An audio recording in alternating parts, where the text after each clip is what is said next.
Albert Camus est né dans une famille modeste d'origine pied-noir. Son père meurt pendant la Première Guerre mondiale, et il est élevé par sa mère à Alger. Très tôt, il se distingue par ses talents intellectuels et obtient une bourse pour poursuivre ses études. Il fait des études de philosophie à l'université d'Alger, où il s'intéresse particulièrement à la pensée grecque et à la philosophie morale. Dans les années 1930, Camus s'engage dans le journalisme et milite contre les injustices sociales, notamment le colonialisme en Algérie.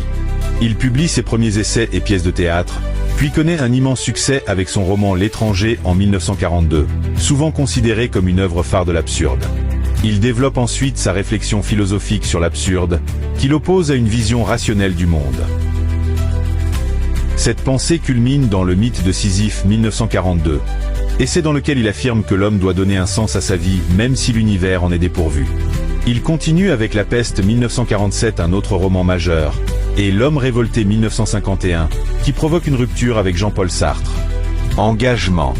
Camus était profondément engagé dans les causes humaines, mais il a toujours refusé les idéologies totalitaires, qu'elles soient de droite ou de gauche. Son opposition au stalinisme et sa position nuancée sur la guerre d'Algérie lui attirent des critiques de toutes parts.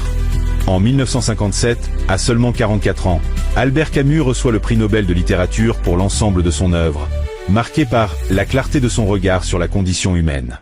Il meurt tragiquement dans un accident de voiture en 1960, alors qu'un billet de train non utilisé est retrouvé dans sa poche. Il avait prévu initialement de voyager par rail.